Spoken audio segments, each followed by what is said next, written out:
lo que va a conectar lo que sería el lemnisco lateral es los núcleos cocleares con lo que es el colículo inferior por medio de la oliva superior, ¿sí? Acá en esta imagen podemos ver eso que le estoy diciendo, ¿sí?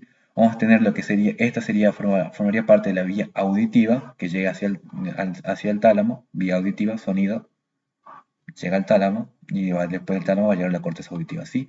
Y podemos ver que la información aferente que está relacionada con lo que es el sonido, la audición, llega a los núcleos cocleares, pero antes de entrar al lemnisco lateral, hace sinapsis o va a conectarse con lo que es la oliva superior. Y después que conecta con la oliva superior, va a conectar lo que serían los núcleos cocleares con lo que sería el colículo inferior. Y después continúa toda su vía. Pero podemos ver que los lemniscos laterales corresponden a las vías auditivas. Sí, corresponden a las vías auditivas, pero conectan lo que serían los núcleos cocleares con el colículo inferior, sí, pero utiliza a la oliva superior, ¿sí? Utiliza a esa oliva. Mientras que el lemnisco medial, este lemnisco medial corresponde a la vía del tacto epicrítico o tacto fino y a la propiocepción inconsciente. Acá me confundí. Es propiocepción consciente, ¿sí? Propiocepción consciente. Entonces, ¿por qué? Porque este precisamente corresponde a lo que sería a los tractos o los fascículos que vienen de la columna posterior de la médula espinal, ¿sí? Columna posterior de la médula espinal teníamos fascículo gracil y fascículo cuneiforme o fascículo de Gold y de Burdach, y estas vías que corresponden a esos fascículos son las que hacen decusación y luego esa decusación permite la formación de este lemnisco que va a ser el lemnisco medial, ¿sí? Entonces el lemnisco medial corresponde a la vía del tacto epicrítico fino y de la propiocepción consciente, ¿sí? Consciente. Acá tuve yo un error de tipeo. Así que, bueno.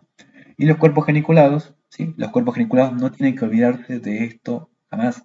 Los cuerpos geniculados, sí. El cuerpo geniculado medial tiene función auditiva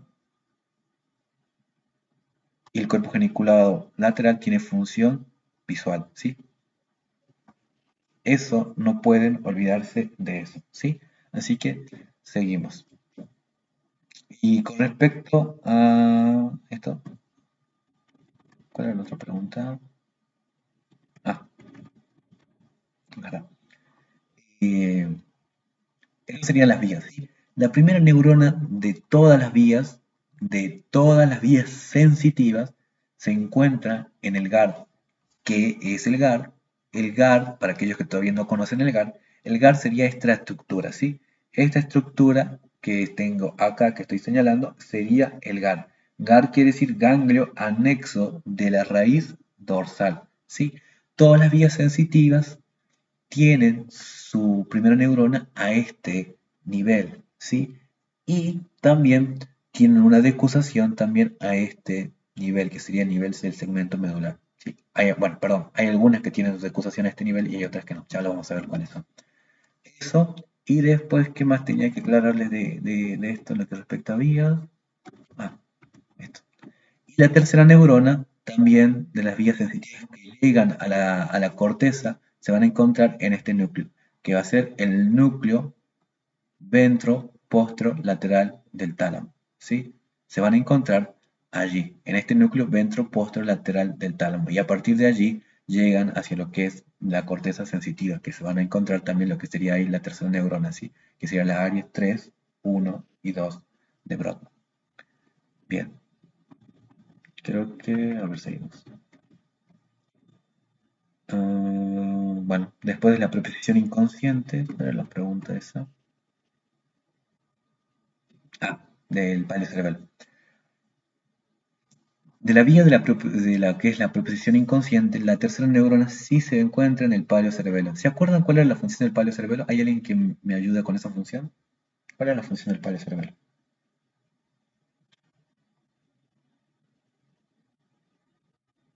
¿Alguien, algún valiente? Tono muscular y postura.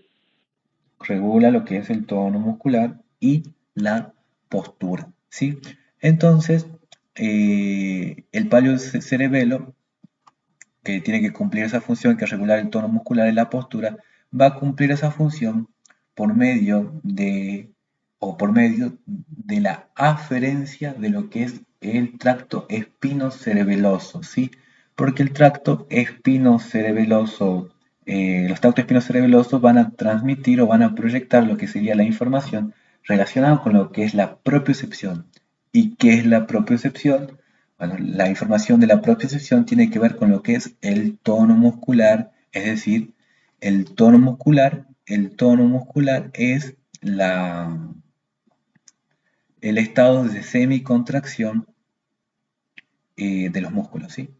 Los músculos no están en un estado de contracción total ni en un estado de relajación total, ¿no? Sino que ellos están semicontraídos, ¿sí? Entonces, esa información va a viajar por esta vía de la propiocepción inconsciente que va a utilizar lo que serían los tractos espinocerebeloso anterior y espinocerebeloso posterior, ¿sí? Y entonces, esta vía, como es espino, viene de la médula espinal, cerebeloso, es decir, que va hacia el cerebelo. Entonces, esta vía espinocerebelosa va a llegar hacia el cerebelo. ¿Hacia qué región del cerebelo? Bueno, hacia el palo cerebelo.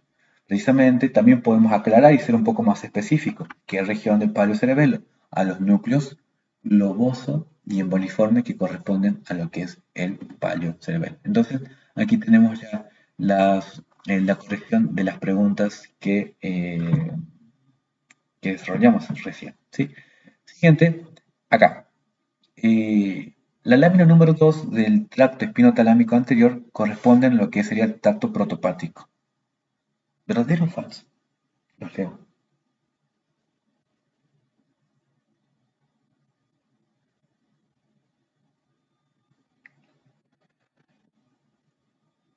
Lámina número 2, tracto espinotalámico anterior, tracto protopático.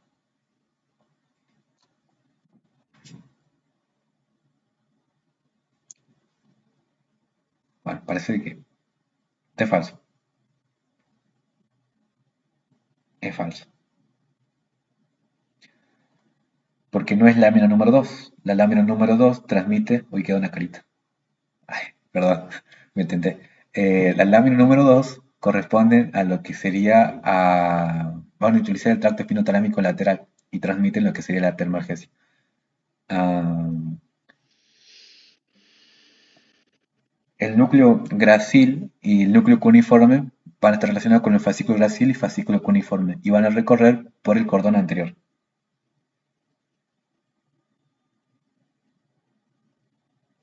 Esto es falso. Bien, esto está bien. Esto está bien. Cordón anterior está mal. Cordón anterior no. Sería cordón posterior. ¿Sí? La lámina número 6 y número 7 corresponde a lo que es el tracto espinocerebeloso y está relacionado con lo que es la propiocepción consciente.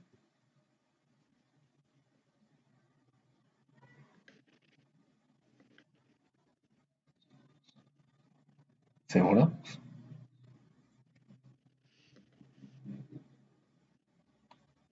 Es falso. Sí, esta es falso. ¿Por qué? Porque dice propiocepción consciente. La propiocepción consciente no utiliza el tracto espinocerebeloso, ¿sí? Es la propiocepción, si fuera propiocepción inconsciente, sí sería correcto. Pero como dice propiocepción consciente, es falso. La lámina número 2, espinotalámico lateral, termalgesia. ¿Esto está bien?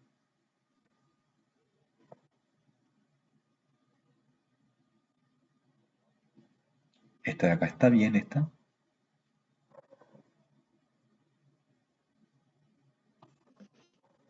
Esta sí está bien.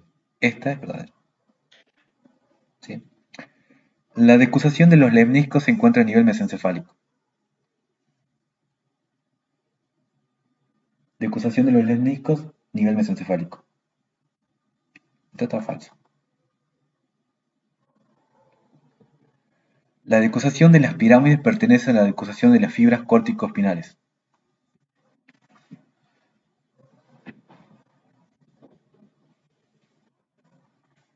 Esta es verdadera. La vía de la termalgesia, la vía de la termalgesia y del tacto protopático se decusa en los segmentos medulares.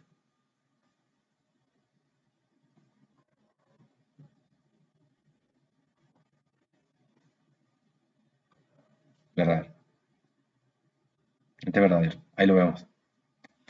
La raíz anterior es sensitiva y la raíz posterior es motora.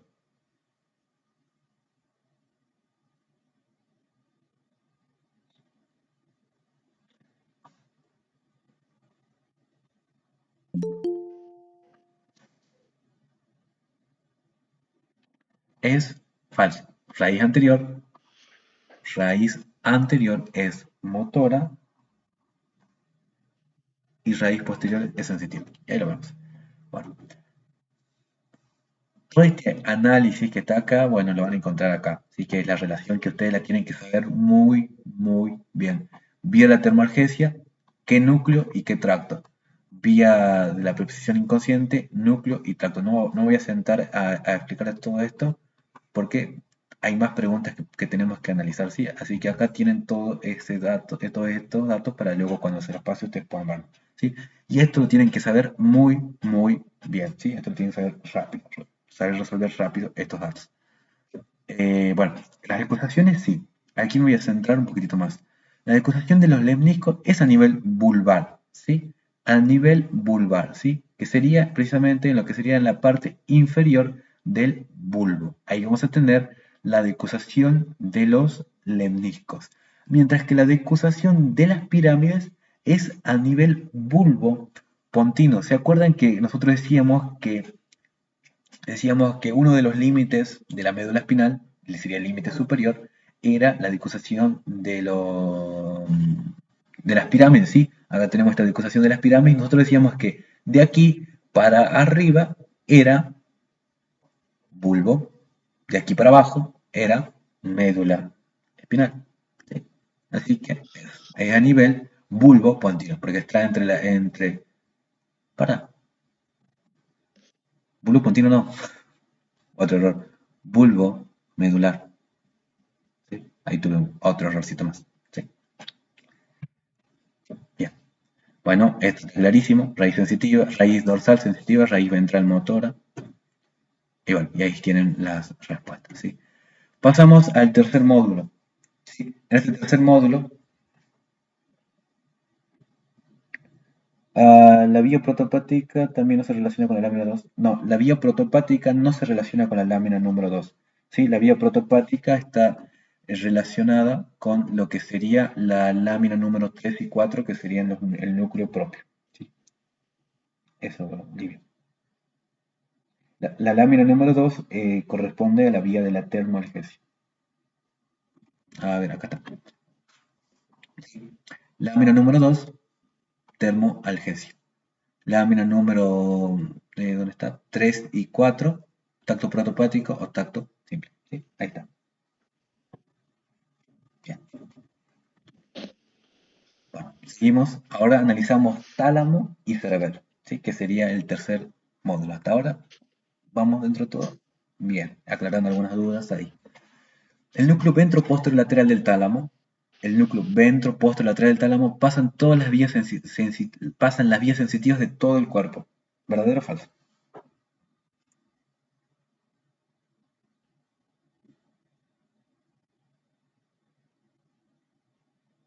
De todo el cuerpo.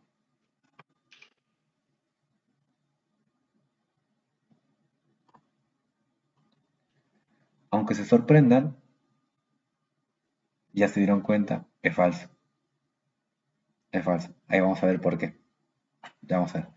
El núcleo ventropóstero medial es núcleo de relevo de la vía gustativa.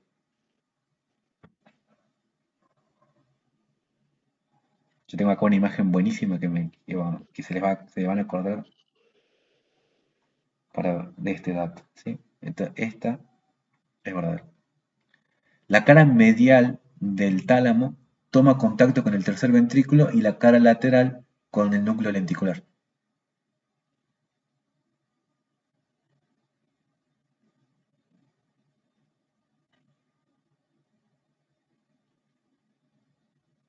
Gonza, tengo una consulta.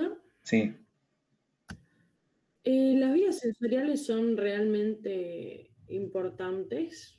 O sea, de ser importantes lo son, la cosa es que si son importantes al momento de tomar examen, me refiero, porque la profe no le no le dio mucho hincapié, digamos. Lo que yo te puedo decir es que las vías sensoriales suelen no tomarse, porque las vías sensoriales vos las vas a ver bien, bien en lo que es el tercer año, ¿sí? En el tercer año vos te sentás a estudiar lo que serían los sentidos, ¿sí? Cuando estudias neuro, vas a estudiar cada uno de los sentidos y ahí vas a estudiar todas las vías sensoriales. Así que no es un motivo o no es algo por lo cual te tengas que sentarte a estudiar todo lo que respecta a las vías sensoriales, ¿sí?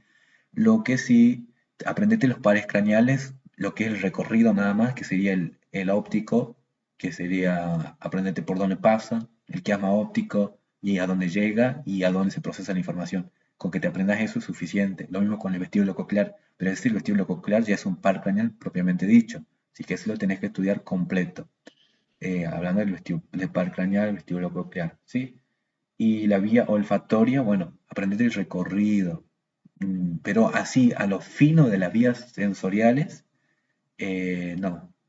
Aprende el par craneal y cómo es el recorrido. Eso nada más yo creería que es suficiente. Suele no tomarse, ¿sí? Porque Bueno, lo, gracias. sí. El año pasado, yo les digo, ni se llegó a exponer ese tema con el doctor Páez. Así que bueno. No se expuso, pero igual lo tomaron, te diría. Por eso pregunta. No, por eso, o sea, los pares craneales apréndetelos que corresponden a esas vías nada más. Que es muy Está similar bien. a los pares craneales nada más, al recorrido de los pares craneales. Es muy similar. Pero bueno, eso nada más.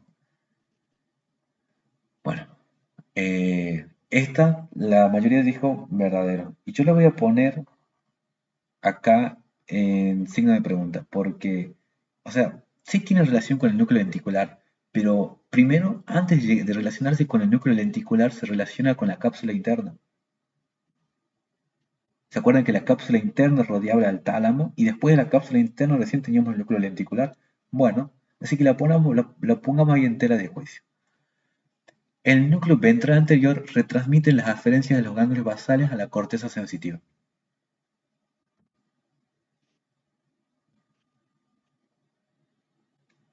Giselle, sí, es correcto lo que está diciendo. Sería cápsula interna, primeramente. Esta, la D,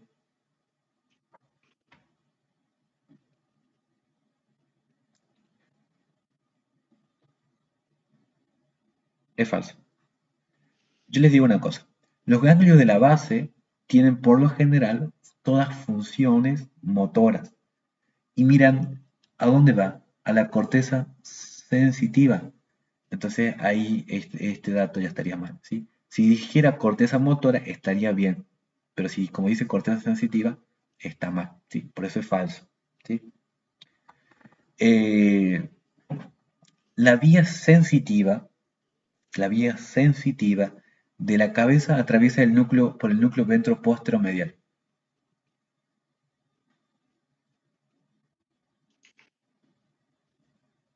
La vía sensitiva de la cabeza atraviesa el núcleo ventroposteromedial.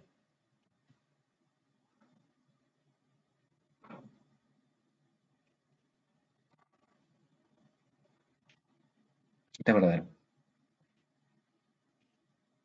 es verdadero.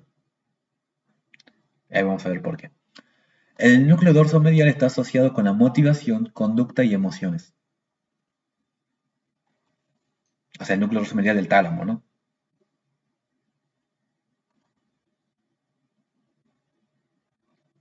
Este es verdadero.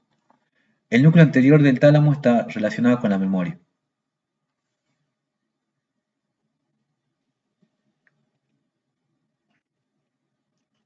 También verdadero. Y la vía aferente proveniente del cerebelo pasa por el núcleo ventral anterior.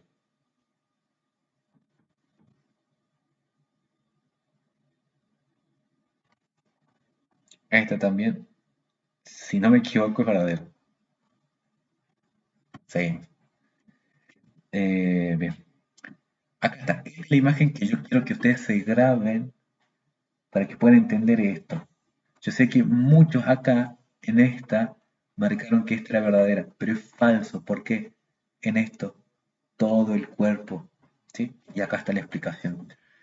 Dice, el núcleo ventroposterolateral es el punto de relevo de las vías sensitivas de todo el cuerpo, excepto de la cabeza, ¿sí? Y acá en esta imagen podemos ver esa distinción.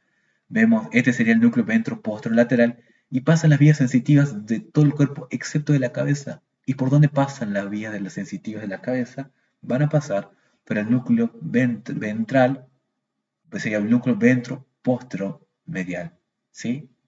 Y no tan solo las vías sensitivas de la cabeza, sino también la vía sensorial relacionada con lo que es el gusto, ¿sí? Así que no se olviden de ese dato, ¿sí? El ventroposteromedial es punto de relevo de la vía sensitiva de la cabeza y sensorial y vía sensorial del gusto, ¿sí? Así que acuérdense de ese dato porque es muy importante. Otra, relaciones del tálamo. Yo lo ponía ahí como que el tálamo hacia lateral estrechamente se va a relacionar con lo que es la cápsula interna, ¿sí? O sea, si uno se va a lo estrecho, sí sería cápsula interna. Pero lateral a la cápsula interna recién tenemos el núcleo lenticular, ¿sí? Así que eso también tenganlo en cuenta. ¿Sí? Acá en esta imagen podemos ver eso, sí. Y hacia inferior, en la cara inferior, podemos ver también lo que es mesencéfalo, hipotálamo, así que eso también podemos ver en esta imagen.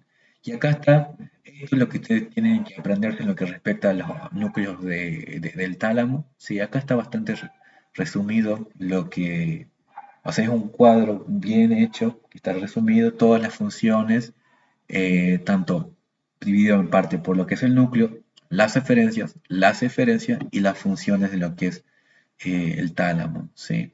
Así que para el que quiera leer esto y quiera saberlo, estaría buenísimo, ¿sí? Es importante para ir a rendir en lo que sería el escrito y te pueden salir una que otra pregunta en lo que respecta a esto, ¿sí? Así que lo dejamos ahí, ¿sí? Y acá está lo que decíamos, ¿sí? El núcleo anterior, ¿sí? El tálamo está relacionado con lo que es almacenamiento, ¿de qué? De la memoria, ¿sí? El núcleo ventral está relacionado con lo que es el cerebelo, el núcleo ventral lateral, cerebelo y núcleo es la base, y el núcleo ventral anterior, núcleos basales, ¿sí? Y eso, ¿sí? Así que ahí lo tienen. Y aquí estarían las respuestas en relación a las preguntas que resolvimos recién. Ahora más preguntas de tálamo y cerebelo. Los núcleos del palio cerebelo son fastigio y emboliforme. ¿Verdadero o falso?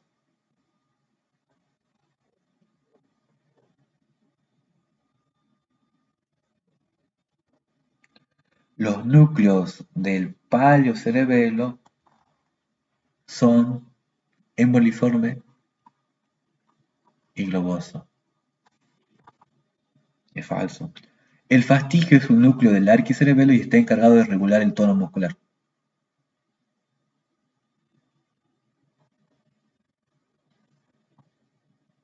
Falso.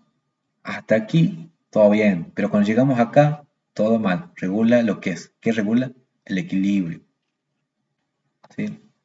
Los núcleos del cerebelo son de medial a lateral. Fastigio, globoso, emboliforme y dentado.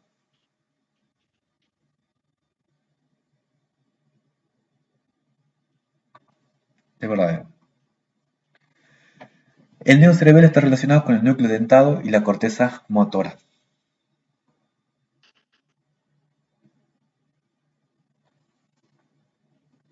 Es verdadero. El núcleo dentado está ubicado en el lóbulo anterior.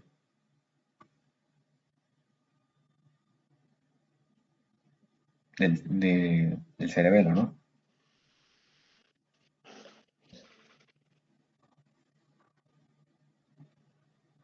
Esto es falso. El núcleo fastigio es un núcleo del lóbulo flóculo-nubular y de la región del vermis.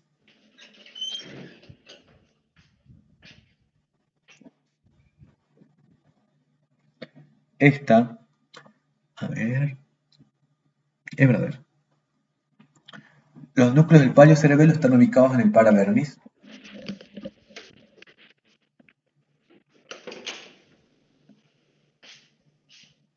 Los núcleos del palio cerebelo están ubicados en el paravermis. Ahí lo vamos a ver. Ahí.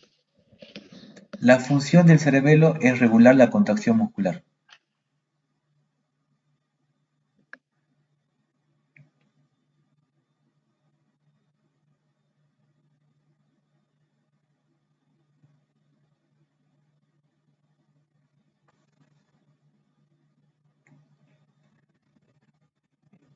Y yo la pondría como verdadero, pero hay que ser un poquito más específico. Y yo le voy a decir por qué.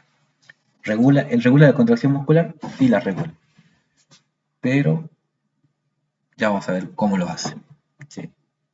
O sea, yo considero que aquí hay algunos profes que podrían considerarlo verdadero y hay otros profes que podrían considerarlo falso. ¿Sí?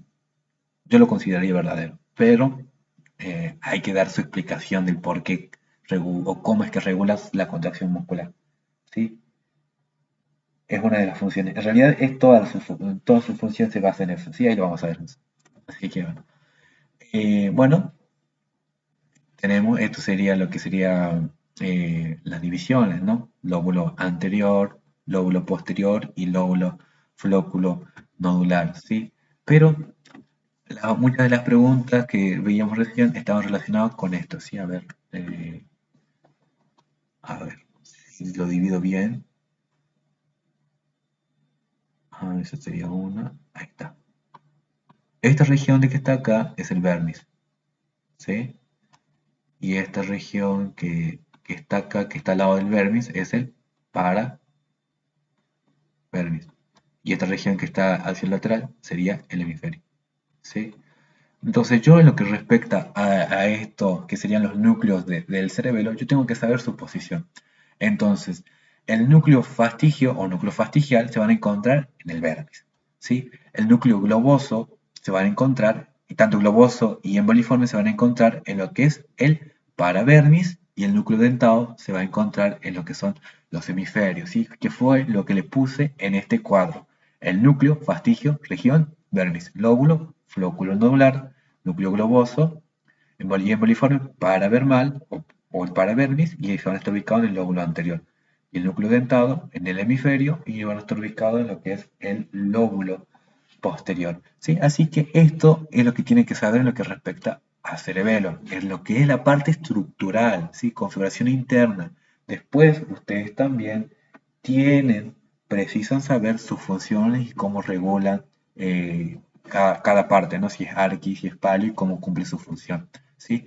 Acá tenemos también de nuevo lo que sería esto, pero de una forma más esquemática. Pero hablando de sus funciones, arquicerebelo, el equilibrio, paliocerebelo, tono muscular y lo que es la postura, y el neocerebelo, lo que sería la coordinación y regulación de movimientos voluntarios y semi-voluntarios, ¿sí? Vamos a encontrarnos acá que este arquicerebelo también lo podemos encontrar o lo podemos llamar vestíbulo cerebelo, y a este paliocerebelo también lo podemos llamar espino cerebelo, y al neocerebelo lo podemos llamar cerebro cerebelo. Pero ¿por qué lo podemos llamar de esa forma? Precisamente porque la relación que va a tener. El arquicerebelo va a relacionar lo que sería el órgano vestibular con lo que es el cerebelo, y de esa manera regula el equilibrio. En lo que sería el paliocerebelo va a relacionar lo que sería la médula espinal con lo que es el cerebelo. Y de esa manera, de la médula espinal, que sería el tracto espinocerebeloso, va a poder tener la información para poder regular lo que sería el tono muscular y la postura, ¿sí? Y el neocerebelo, como regula los movimientos, ¿sí? Movimientos voluntarios como semivoluntarios, ¿dónde se procesa esa información de los movimientos voluntarios y semivoluntarios? En la corteza motora. ¿Y dónde está la corteza motora? En el cerebro. Entonces, por eso, a esta estructura, que sería el neocerebelo, relaciona lo que sería el cerebro, la corteza motora, y la relaciona con lo que es el cerebelo, ¿sí? Así que hay que tener en cuenta también eso. Entonces, el cerebelo tiene como función esto. El cerebelo contribuye de manera especial con la sinergia de la acción muscular, es decir, en la sincronización, contracción y relajación de distintos músculos que constituyen un movimiento útil. El cerebelo se asegura que se contraigan los músculos adecuados en el momento adecuado y con la fuerza adecuada, ¿sí? Así que para mí, regula la contracción muscular, y la respuesta sería sí. Porque lo que hace el cerebelo regula lo que sería la contracción de un músculo para, por ejemplo, hablando del vestíbulo cerebelo, que sería el arquicerebelo, regula la contracción de algunos músculos para que yo pueda mantenerme en equilibrio, ¿sí? Contrae algunos, relaja otros. Entonces regula ese estado de semicontracción, ¿sí? Por ejemplo, Si yo quiero mantener el tono muscular, ¿cómo mantiene el tono muscular? Mantiene el tono muscular contrayendo o relajando algunos músculos. Entonces, lo que es el cerebelo sí hace eso, regula la contracción muscular, ¿sí? Y también en lo que respecta al neocerebelo, también hace eso con respecto al neocerebelo, regula la contracción muscular en lo que respecta al neocerebelo, ¿para qué? Y precisamente para que el movimiento sea fino y sea preciso, ¿sí? Así que para mí es un sí, pero habría que saberlo explicar. Pero así que eso. Entonces, las respuestas quedan así. Falso, falso, verdadero, verdadero, falso, verdadero. Sí, después ustedes lo ven. Seguimos con cerebelo. El paleocerebelo regula el tono muscular y la postura y recibe aferencias de la médula espinal. ¿Verdadero o falso?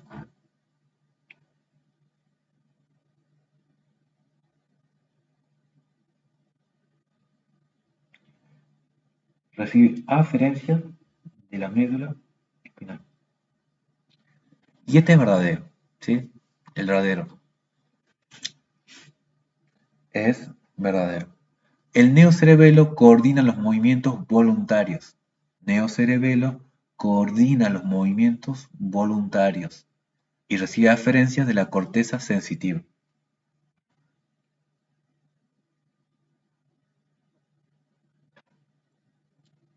Y, y esto es falso. Es falso. ¿Por qué? ¿Por qué le explico que es falso? El neocerebelo, bueno, si coordina movimientos y los movimientos voluntarios, te habla de función motora. ¿Y recibe aferencias de la corteza sensitiva? Esto es falso. Si diría motora, sería correcto, pero como no dice motora, esto sería falso. El arquicerebelo está en íntima relación con el sistema vestibular. Esto es verdadero. El espinocerebelo trabaja con la propiocepción inconsciente.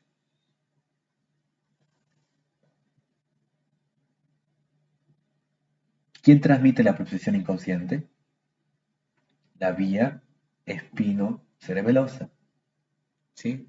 Así que esta es verdadera. El cerebro-cerebelo está en contacto con la propiocepción consciente.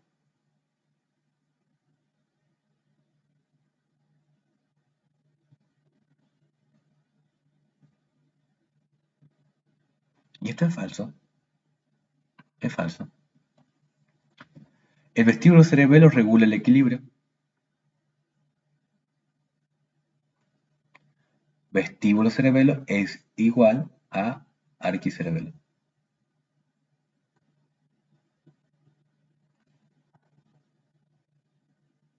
Entonces, esto sería verdadero. La vía vestíbulo espinal está regulada por el palo cerebelo. Ay, qué malo. ¿Cómo voy a poner esta pregunta? Esta es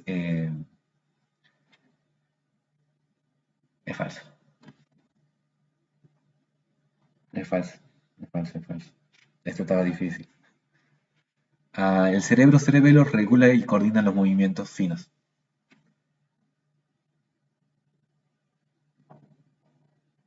Y esta sí es verdadero. ¿Sí?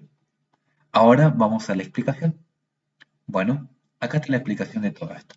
El arquicerebelo o vestíbulo cerebelo regula el equilibrio con la colaboración del sistema vestibular. Sin el sistema vestibular, ¿qué sería el sistema vestibular? El sistema vestibular corresponde a la porción del vestíbulo coclear. ¿Se acuerdan que el vestíbulo coclear, que era el octavo par craneal, tenía dos funciones?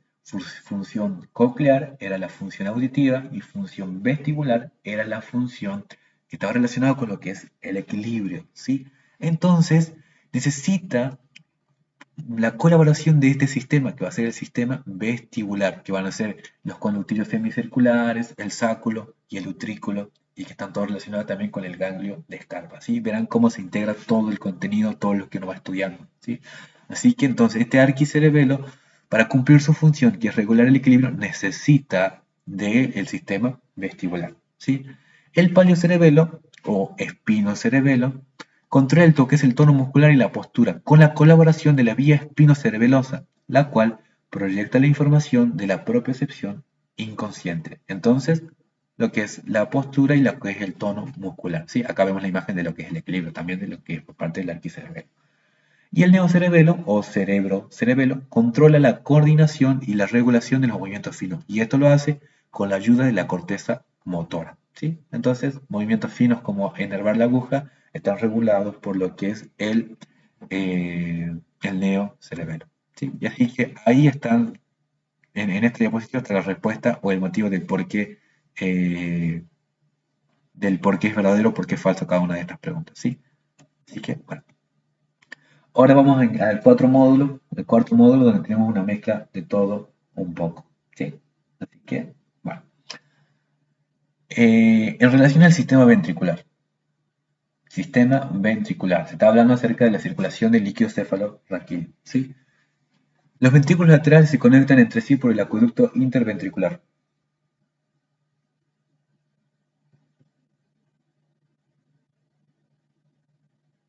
Los ventrículos laterales se conectan entre sí por el acueducto interventricular. Esto es falso, chicos. Porque yo les había dicho en clase, con aquellos a los cuales le di la clase, que los ventrículos laterales no se conectan entre sí. No se conectan entre sí. Los ventrículos laterales desembocan en el tercer ventrículo por medio del foramen de Magendie.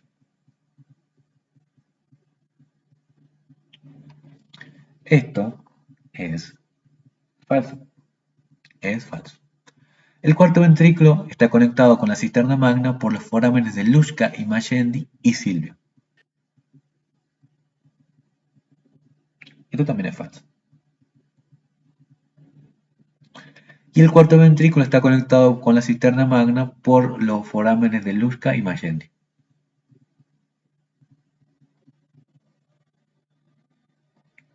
Veo que en eso están bastante seguros. Y está bueno. Marque verdadero o falso en relación al recorrido del líquido cefalorraquídeo. Las velocidades aracnoideas son prolongaciones del aracnoide sobre la dura madre donde se reabsorbe el líquido cefalorraquídeo. Estas están ubicadas en la cisterna magna. Lean bien. Lean bien. Ahí se van arrepintiendo algunos. Cisterna magna. No, no es en la cisterna magna. Sí, es en el seno sagital superior. Las velocidades aracnoideas están ubicadas en los ventrículos laterales. Si lean hasta ahí, se tendría que decir que es falso, pero no están en los ventrículos laterales. Las velocidades aracnoideas son prolongaciones de la dura madre, prolongaciones de las aracnoides sobre la dura madre donde se resuelve el líquido cefalorraquídeo. Estas están ubicadas en el seno sagital superior.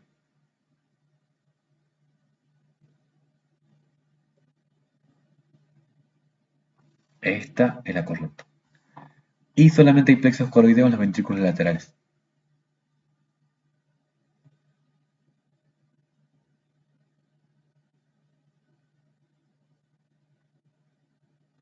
Falso. Hay plexos coroideos en todos los ventrículos. Circulación del líquido cefalorraquídeo. Calculo que esto lo tienen re clarito, pero igual lo repito de forma rápida para que ustedes puedan recordarlo, por si acaso. Ventrículos laterales, no hay comunicación entre ellos. Ambos ventrículos laterales desembocan en el tercer ventrículo por el acueducto de Monro. Y este tercer ventrículo desemboca en el cuarto ventrículo por este acueducto de Silvio. También puede llevar otros nombres como acueducto mesencefálico o acueducto cerebral. ¿Sí? Y este cuarto ventrículo se comunica con el espacio subaracnoideo por el foramen de Luschka, que es lateral, y foramen de Magendie, que es medial o central. ¿Sí? Y este cuarto ventrículo también tiene su continuación, continúa su recorrido llegando o formando lo que sería lo que es el conducto ependimario. ¿Sí? Así que eso sería de forma simple y sencilla lo que sería la circulación del líquido cefalorraquídeo en el sistema de ventrículos. ¿Sí?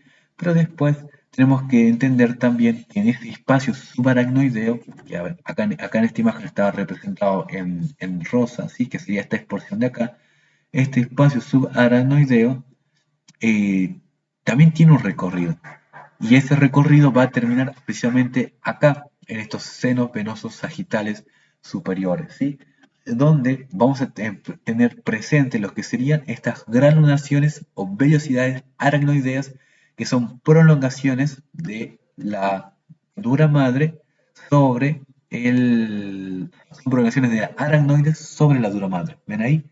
Estos son las aracnoides y esa es la dura madre. Entonces, una prolongación de la aracnoide sobre la dura madre a nivel del seno venoso sagital superior, ¿sí? Y acá está explicado eso, ¿sí? Así que tengan en cuenta esto, que las velocidades aracnoideas solamente se encuentran en el seno venoso sagital superior, solamente allí, ¿sí? Así que tener en cuenta ese dato también. Acá están las respuestas correctas a los enunciados que resolvimos recién. Bueno, áreas de Brodmann. Las áreas 3, 1 y 2 de Brodmann son la corteza sensitiva primaria.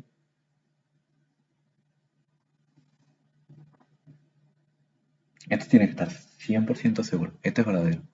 El área 4 de Brodmann está ubicada en la circunvalación post-rolándica.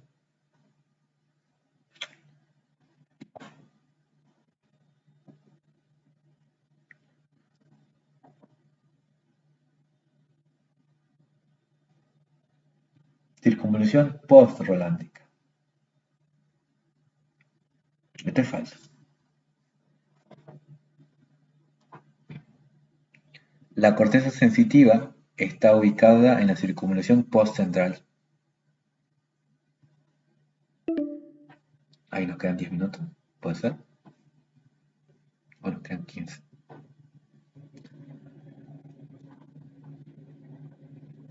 Esta es...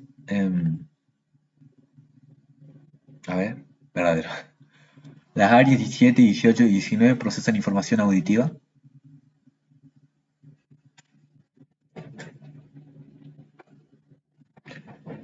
Área de Brodmann, ahí está. Chris lo dijo. Procesan información visual, no auditiva. Es falso. La corteza occipital pertenece al procesamiento visual. Corteza occipital, procesamiento de información visual.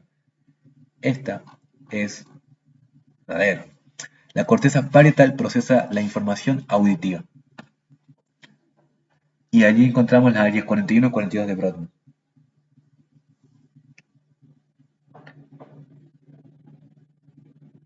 Corteza parietal. Procesa la información auditiva. Y allí encontramos las áreas 41 y 42. Es falso, chicos. Si diría corteza temporal, sería correcto. Temporal, sí. Temporal. El área de Brodka, 44 y 45.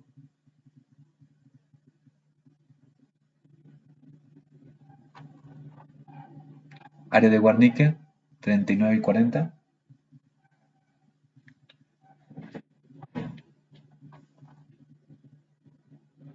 Verdadero o no. ¿Sí? Esas áreas las tienen que saber bien. Área de Broca y área de Wernicke, ¿sí? Así que ahí lo vamos a ver también desarrollado. Y acá está lo que decíamos. La área somatosensitiva o sensorial primaria se encuentra en las áreas 3, 1 y 2 de Brodmann, que sería la circunvalación postcentral. Esta que vemos acá, que estoy señalando ahora en color rojo, sería la circunvalación, sería el surco central o cisura central o cisura de Silvio, ¿sí? Y entonces, hacia posterior tendría la circunvalación postcentral o, perdón, ¡ay! Qué error que me confundí. Dije de Silvio. Esta es de Rolando, perdón. Cisura de Rolando, ¿sí? Cisura de Rolando. La de Silvio es esta. Esta es la de Silvio. Ahí tuve un error. Y bueno, ya es tarde también. Bueno, igual a todos nos pasa. Entonces, la cisura de Rolando, o la cisura central, sobre Rolando o central, vamos a tener circunvalaciones post postcentral, es decir, que se van a entrar hacia posterior, y circunvalación precentral, ¿sí? La postcentral, vamos a tener las áreas 3, 1 y 2 de Brodmann, ¿sí? Que sería la corteza somatosensitiva, que se van a ubicar ahí. Y la circunvalación que se encuentra hacia adelante, vamos a tener la área motora, ¿sí? Que sería la circunvalación precentral, área motora primaria. Y la área motora secundaria se va a encontrar en la circunvalación frontal superior, ¿sí? Esta sería la circunvalación frontal superior, circunvalación frontal inferior, ¿sí? Así que eso nada más. En lo que respecta a eso, ahora, estas áreas de Brodmann las tienen que saber bien. Las áreas de Broca y área de Wernicke, esas las tienen que saber muy bien. Esta es la área de Broca y esta es la área de Wernicke, ¿sí? ¿Cuáles son los números? Área de Broca, bueno, va a estar ubicado en el lóbulo frontal, y las áreas van a ser 44 y 45, ¿sí? Su función de estas áreas van a ser el habla, ¿sí? Y las áreas de Wernicke, que sería, van a estar ubicados en el lóbulo temporal, este es el lóbulo temporal, y las áreas van a ser 40, 39 y 40, ¿sí? Que van a estar relacionadas con lo que es la comprensión del lenguaje, ¿sí?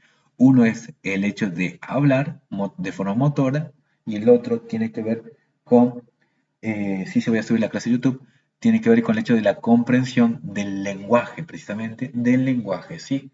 Así que eso. Estas son las áreas de Brodmann que ustedes tienen que saber. Sí, tienen que saber todas estas porque pueden salir en el choice, ¿sí? Así que, bueno, disculpen porque, bueno, porque sé que es mucho, pero tienen que salir, ¿sí? Estas las que estoy señalando ahora son las que tienen que saber sí o sí. Bueno, acá está Broca y acá está Wernicke, ¿sí? Así que esas, las que puse ahí, las tienen que saber sí o sí. Ah, y estas más, ¿sí? Que ellos son casi todas. Bien, acá estarían las respuestas. Seguimos. El límite superior de la médula espinal es la decusación de las pirámides. ¿Verdadero? La articulación la articulación occipito-axoidea es el punto óseo que indica el límite superior.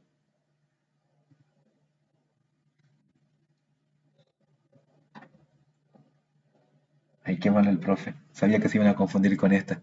Occipito-axoidea. Es atlanto-occipital. ¿Sí? El axis no se articula con el occipital. Es falso. ¿Sí? Es falso. Los ligamentos dentados fijan hacia anterior la médula espinal. Ligamentos dentados. Primera clase de médula espinal. Es falso. Y los fijan hacia el lateral. ¿Sí? La médula espinal termina en L3 y C3. Bueno, acá en realidad era L3. L2 y L3. L2 y L3. Y esta es verdadera. Pero igual aquí hay bastante diferencia en lo que respecta a la bibliografía. ¿Sí? Pero yo la considero verdadera. El cono medular es la última porción de la médula espinal.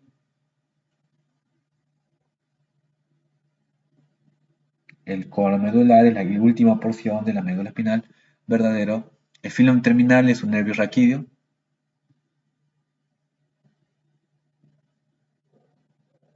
El filum terminal es un nervio raquídeo. Falso. El filum terminalis se inserta en la base del coxis.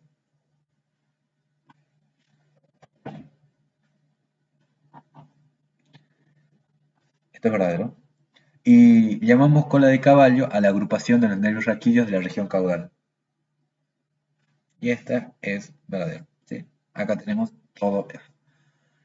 Límite superior, decusación de las pirámides. Y van a estar ubicados en la articulación atlanto-occipital. Límite inferior, L2 y L3. ¿Sí? Medio de fijación, hacia superior, tronco del encéfalo, hacia inferior, filum terminalis. ¿Sí? La filum terminalis sería, a ver si lo tengo acá, más adelante, pero bueno. El filum terminalis no es un nervio raquídeo, ¿sí? El filum terminalis es un, como lo dice, filum viene de filamento, ¿sí? Es un filamento, es esa estructura, ¿sí? Los ligamentos dentados fijan hacia lateral, ¿sí? Esto que vemos acá, vendrían a ser esos ligamentos dentados, ¿sí? Esto que vemos acá. Y acá en esta imagen podríamos ver de nuevo, ¿sí? Esto que vemos acá, que está en esta región, sería el ligamento dentado, ¿sí? Entonces, ya sabemos. El cono medular sería esta estructura, un cono que se encuentra en la porción inferior de la médula espinal, está ubicado en la región más caudal. Esto es el filum terminale, que sería un filamento delgado de pía madre que tiene su origen en el cono medular, porque se origina en este cono medular y se extiende hasta la base del coxis. Se extiende hasta la base del coxis, y la cola de caballo es la agrupación de todos los nervios raquídeos de la región caudal. Todos los nervios raquídeos de la región caudal se van a extender, cuando se agrupan tienen como esta forma de caballo, ¿sí? Así que eso sería la cola de caballo. Aunque no crean, es la pregunta, ¿sí? Que son conceptos muy básicos, pero sépanlos bien, sépanlos distinguirlos bien, porque esto se pregunta en los choice. Bien, creo que queda esta. Y terminando. Sí, también le dicen cabo de quino. Pero bueno, yo creo que no voy a alcanzar a exponer todas estas, porque nos quedan 6 minutos. Bueno, igual. Les digo lo que tienen que saber. No vamos a desarrollar estas una por una, pero les digo lo que tienen que saber. Tienen que saber distinguir este tipo de fibras, ¿sí? Sepan distinguir. Fibras de proyección son fibras que conectan los centros superiores, que serían estos centros superiores, precisamente la corteza motora, con los centros o estructuras inferiores. Sepan eso, qué corresponderían a estas estructuras, o cuáles son las estructuras que corresponderían a estas fibras de proyección, lo que es cápsula interna y lo que es la corona radial, ¿sí? Esas dos estructuras van a corresponder a lo que son las fibras de proyección. Sépanla bien. Las fibras comisurales conectan hemisferios, ¿sí? Es decir, que las estructuras que conectan hemisferios van a ser fibras de tipo comisural. ¿Cuáles van a ser? Van a ser este famoso que vemos acá, que sería el cuerpo calloso, y lo que van a ser el trígono y el fornix, ¿sí? Que van a ser esas dos estructuras que van a conectar ambos hemisferios cerebrales, ¿sí? Las fibras de asociación unen, es decir, convoluciones del mismo hemisferio, y eso, nada más. Lo vemos acá. Estas serían fibras de asociaciones. Ahí, a ver dónde está el. Acá. Fibras de asociación porque unen circunvoluciones. ¿Sí? Eso. Y algo de irrigación. No podía terminar la clase sin hablar de irrigación, ¿no? Tienen que saber que el polígono de Willis va a estar formado precisamente, o va a ser formado por la arteria carótida interna. Carótida interna, estas son las carótidas internas. Y va a estar formado también por lo que sería esta estructura que va a ser el tronco basilar, ¿sí? Este tronco basilar va a formar la porción precisamente de la arteria cerebral posterior, mientras que la carótida interna va a formar lo que sería las arterias cerebrales anteriores, ¿sí? Sepan eso también, pero hay algo más que quiero que sepan. Ya con esto terminamos la clase. La arteria cerebral anterior va a irrigar la cara medial del cerebro, ¿sí? Cerebral anterior, cara medial del cerebro. Acá vemos las imágenes, vemos que esta es una vista medial y entonces va a irrigar la cara medial del cerebro. Esta es una vista externa, una vista lateral externa, y vemos que la cerebral anterior llega para irrigar esta porción nada más, que formaría parte de la cara medial del cerebro, ¿sí? Si bien irriga una parte de la porción superior, pero la mayor parte de la porción de la cara externa va a estar irrigada por esta arteria que va a ser la cerebral media, ¿sí? La arteria cerebral media va a irrigar los núcleos de la base, ¿sí? Y también va a irrigar lo que es la cara externa. Esto que vemos acá en color más rosa más que nada, sería la zona de irrigación de la arteria cerebral media. Y la arteria cerebral posterior va a irrigar la región occipital y la porción inferior del lóbulo temporal. Y esto es lo que no quiero que se olviden. La arteria cerebral media irriga, o sea, la rama estriada lateral van a irrigar lo que sería el cuerpo estriado. ¿Qué es el cuerpo estriado? El núcleo caudado y el núcleo lenticular. Claro, el núcleo caudado con el núcleo lenticular, ¿sí? Eso va a estar irrigado por la rama estriada lateral, que es rama de la arteria cerebral media. Y esto más, la arteria cerebral posterior irriga el tálamo por medio de ramas talámicas, ¿sí? Esto es el tálamo y el cerebral posterior va a dar ramas talámicas que van a irrigar a esta arteria, que va a ser la arteria, a lo que va a ser la región del tálamo, perdón. La arteria cerebral posterior va a dar ramas que van a irrigar al tálamo. Y no tan solo al tálamo, sino también a lo que es el mesencéfalo. Aclaración, no es que solamente irriga estas estructuras, sino que son cuestiones puntuales que muchas veces a nosotros se nos olvidan estudiar. Así que eso nada más. Y bueno, acá yo les dejé los links de algunas clases que tengo grabadas de vías sensitivas, pares craneales, origen real y aparente y sistema ventricular, para que si ustedes quisieran o desearían ver esas clases donde está explicado precisamente ese tema, puedan ir a verlas, ¿sí? Y bueno, seguramente alguno de ustedes ya está así, durmiendo, acostado en su camita con el libro o con la compu al lado, o con el celular escuchando la clase, o quizás otros ya están así, durmiendo y teniendo pesadillas con neuroanatomía, precisamente cuando uno menciona pares craneales, cuando uno menciona otras estructuras que tenemos que estudiar, seguramente algunos están así teniendo pesadillas, ¿sí? Así que, bueno, y los temas que se toman en un oral son estos. Perdón que hablo así rápido, pero es que, bueno, yo me quedo sin tiempo. Estos los tienen que saber muy bien, ¿sí? Estos son los temas que suelen preguntarse en un oral. Pares craneales siempre, siempre, cerebelo. Sepan, si te preguntan, la pregunta puede ser, háblame de cerebelo, vos tenés que saber desarrollar cerebelo. O sea, vos practicarte como un discurso en el cual desarrolles cerebelo y lo mismo con tálamo. Un discurso en el cual desarrolles tálamo. También polígono de Willis se toma, médula espinal, también cortes Charcot y Fletching, que serían cortes del telencéfalo, y también la circulación del líquido cefalorraquídeo. Así que, bueno, nos quedamos sin tiempo y bueno, espero que le haya servido esta clase y el canal. Nossa, Sí, esta clase vai ficar gravada. sí.